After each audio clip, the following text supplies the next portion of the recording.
Salam damai sejahtera dalam kasih Tuhan. Saya Pendeta Lukas Eko Sukoco dari Padepokan Diakonia Mitra Kinasih GKJ Purworejo, siap untuk mendampingi Ibu Bapak dan Saudara dalam RHI Renungan hari ini dalam tema atau judul Orang yang Berhikmat. Saudara, hikmat selalu berasal dari sumber hikmat, yaitu Tuhan. Oleh sebab itu, orang yang mengaku mendapat hikmat Allah itu mesti bersumber dari Tuhan dan bisa dicek apakah itu hikmat betulan atau hikmat palsu. Apakah itu benar-benar hikmat ataukah itu pura-pura seperti mendapat hikmat. Itu bisa dicek. Nah, contohnya saudara, beberapa hari terakhir ini ada heboh, ada orang yang meninggalkan iman Kristen dan masuk pada surat kabar yang cukup terkenal, dan dia mengaku bahwa dia adalah seorang pendeta dari sebuah gereja mainstream, dan dia mengaku dia dulu alumnus dari pendidikan teologi di sebuah STT di Jakarta, di Jalan Proklamasi. Kita tahu itu sekolah yang terkenal. Dan dia mengaku sudah pergi ke tanah Yehuda.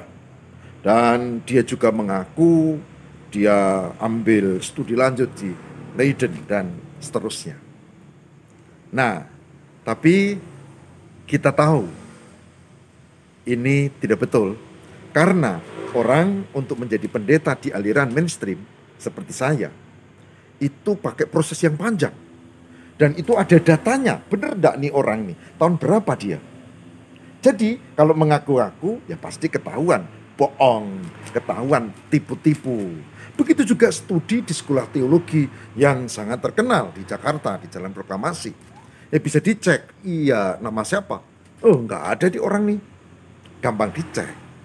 Begitu juga dengan lainnya, orang akan pergi ziarah ke Israel dan bukan ke tanah Yehuda. Karena apa? Karena Yehuda itu provinsi dan itu tidak populer pada sekarang. Itu berarti orang yang ngomong gitu, itu orang yang tidak ngerti dan tidak benar.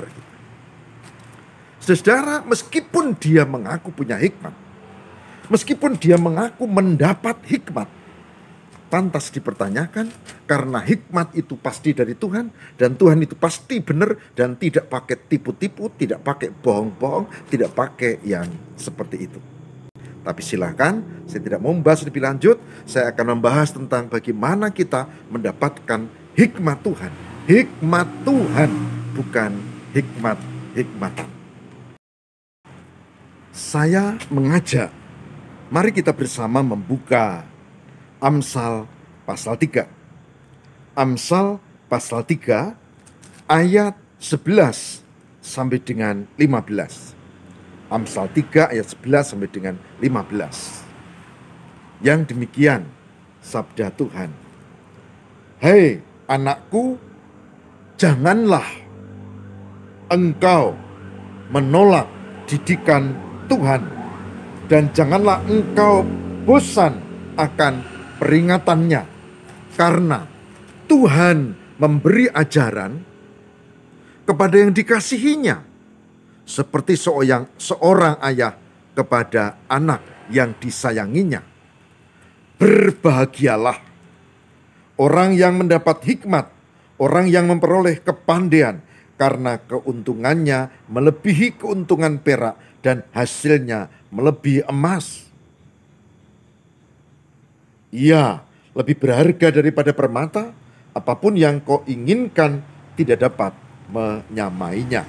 Amsal 3 ayat 11 sampai dengan 15. Yang berbahagia barang siapa mendengarkan firman Tuhan ini dan yang memelihara dalam kehidupan setiap hari. Puji Tuhan. Saudara, dari bacaan ini, Amsal 3 ayat 11 sampai 15, kita mendapatkan beberapa poin penting. Yang pertama, sudah saya sebut, hikmat itu dari Tuhan. Jadi kalau orang mengaku mendapat hikmat pencerahan dari Tuhan, harus dicek benar dari Tuhan enggak. Dan itu dicek spiritualitas hidupnya, tukang bohong atau tidak. Kalau dia mengaku dari Tuhan tapi bohong-bohongan, tipu-tipuan, itu pasti bukan dari Tuhan. Yang kedua, jangan kita menolak didikan Tuhan, jangan menolak peringatannya, karena Tuhan memberi hikmat seperti memberi ajaran orang tua itu kepada anaknya. Catatan yang kedua, yang penting adalah didikan Tuhan, berproses di dalam Tuhan. Spiritualitas terasah karena relasi dengan Tuhan. Nah, maka hikmatmu bersumber dari Tuhan tidak? Dan yang kedua, ada enggak relasi dengan Tuhan dalam spiritualitas hidup? Karena kita dididik oleh Tuhan. Itu yang kedua. Sedangkan yang ketiga adalah ada di ayat 3. Ada di ayat 3 dikatakan di sini, berbahagialah orang yang mendapat hikmat, orang yang memperoleh kepandaian. Berbahagialah. Poin ketiga adalah hikmat itu anugerah Tuhan. Jadi ada hikmat Tuhan dari Tuhan, ada teguran, didikan supaya kita menerima, ada usaha, tapi yang ketiga itu adalah anugerah Tuhan. Anugerah yang diberikan kepada saya dan saudara supaya kita hidup berhikmat. Sedangkan yang keempat yang juga penting untuk kita cermati adalah lanjutan dari ayat 13 tadi, yaitu ayat yang ke-14 dan 15.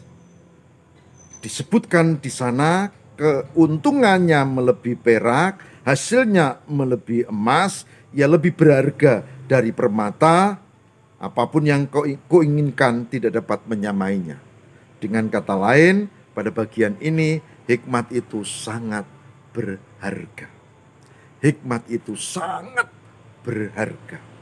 Nah, oleh sebab itu saudara, baru nanti di ayat 16 kita temukan bagi orang yang menemukan hikmat Tuhan, bagi orang yang diberkati mendapat hikmat, maka ia dikaruniai umur panjang di tangan kanan, tangan kirinya kekayaan dan kehormatan. Nah, oleh sebab itu saya mengajak, mari kita mencari hikmat, tapi hikmat Tuhan yang benar, yang bersumber dari Alkitab ini, dan hikmat yang dilandasi oleh spiritualitas, dan itu anugerah dari Tuhan. Baru nanti ujungnya kita dapat orang yang berhikmat, orang yang diberkati, orang yang setia di dalam Tuhan. Dikatakan di ayat yang ke-16, umur panjang di tangan kanannya, di tangan kirinya kekayaan dan kehormatan. Siapa di antara kita yang tidak ingin mendapat hikmat? Tapi janji ya, ini hikmat dari Tuhan, hikmat betulan, bukan hikmat bohong-bohongan. Saudaraku yang terkasih di dalam Tuhan, berdasarkan Amsal 3 ayat 11 sampai dengan 15, lalu kita tambah ayat 16 ya. Amsal 3 ayat 11, 15 dan 16. Maka kita sekarang paham bahwa kita harus belajar untuk menerima, mencari, mengupayakan hikmat yang bersumber dari firman Tuhan ini. 1. 2. Hikmat yang dari Tuhan yang kita buka dari Alkitab itu, ini adalah anugerah. Bukan hasil karya kita, tapi anugerah dari Tuhan.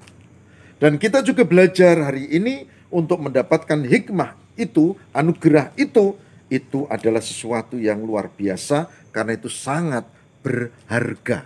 Nah, oleh sebab itu, lalu akibatnya orang yang mendapat hikmat, itu orang yang beriman, orang yang setia di dalam Tuhan, dan dia dikatakan di sini, ya umur panjang di tangan kanan dan tangan kirinya kekayaan dan kehormatan. Saya kira kita semua merindukan itu, merindukan hikmat, merindukan berkat Tuhan, merindukan kesungguhan, dan kita bisa membaca dari firman Tuhan ini, menghayati kebenaran sabda Tuhan, dan setiap saat kita mendapat pelajaran baru bagaimana kita hidup sesuai dengan kehendak dan tuntunan Tuhan. Saudaraku yang terkasih di dalam Tuhan, lalu apa yang menarik dan apa yang kita pelajari hari ini? Yang menarik yang kita pelajari, mari kita terus menggumuli firman Tuhan, belajar dan mencari hikmat Tuhan. Yang menarik yang kita pelajari adalah jangan tertipu dengan orang yang mengatakan mendapat hikmat, tapi malah meninggalkan imannya kepada Tuhan. Jangan tertipu, karena hikmat menuntun orang dalam kebenaran dan bukan dalam hal yang tidak bagus. Apalagi itu lalu ditandai dengan tadi saya bilang bohong-bohongan, tipu-tipuan, ngaku pendeta, ngaku studi di sana dan seterusnya. Ternyata tidak. Yang ketiga, dari renungan hari ini saya mengajak, tetaplah setia dan cari hikmat yang sebenarnya. Dan jangan terganggu dengan orang-orang yang meninggalkan iman Kristen dan mengaku mendapat hikmat. Karena itu tidak benar. Kita membaca dalam Alkitab, orang yang berhikmat justru di dalam Tuhan dan hidup dalam kasih dan kesetiaan. Tidak hanya itu, bahkan ketika ada pergumulan kesulitan yang berat, dia tetap setia. Saya mengenal ada orang yang hidupnya penuh tantangan dan kesulitan. Dan dia mengatakan, saya akan menghadapi meskipun ini ada pergumulan berat. Saya akan tetap di dalam Tuhan. Saya tetap di dalam Tuhan. Saya tidak akan miar-miur, tidak akan goyah. Saya tetap di dalam Tuhan. Ya, tapi sakit panjenengan cukup parah. Iya, kalau memang ini kehendak Tuhan, saya akan terima. Bahkan saya siap kalau misalnya dipanggil menghadapnya. Katanya begitu. Saya justru heran, karena masa pandemi seperti ini, malah Tuhan memberkati dia menjadi semakin baik. Bahkan akhirnya dikaruniai sembuh. Saudara-saudara, kepasrahannya, hikmatnya, dan saya belajar dari orang ini. Di tengah penderitaan, dia tetap setia kepada Tuhan. Itu hikmat. Oleh sebab itu hari ini saya ajak sekali lagi, mari kita asah hikmat dan jangan percaya dengan hikmat-hikmat yang lain yang tadi tidak betul. Saudara, hari ini saya mengajak, mari kita jalani hidup dengan menggumuli firman Tuhan dan mendapat hikmat dari Tuhan.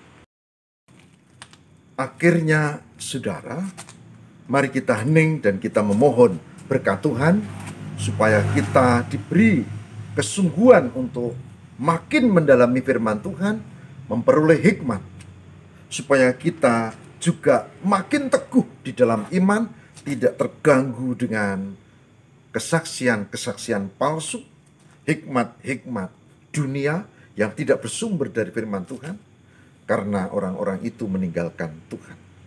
Mari kita bersama memohon, biar Roh Kudus menyertai kita dan memberkati kita. Mari kita berdoa. Tuhan, berkatilah kami dengan hikmat kebenaran yang sejati. Berkatilah kami untuk tetap setia di dalam Tuhan. Dan berkati kami untuk memelihara hikmat. Sehingga kami diperbarui hidup dan kehidupan kami. Tak hanya itu, ajarilah kami untuk hidup lebih baik lagi. Dan kami berdoa untuk saudara-saudara kami yang meninggalkan Tuhan, yang mengaku mendapat hikmat, yang malah tipu sana, bohong sini, bohong sana. Ampunilah ya Tuhan, semoga hikmat yang sejati meneranginya.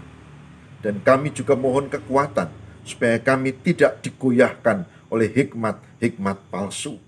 Bahkan tolonglah kami untuk setia di dalam Tuhan, dan percaya akan pimpinan Tuhan. Inilah doa kami, demi Kristus pengantara kami.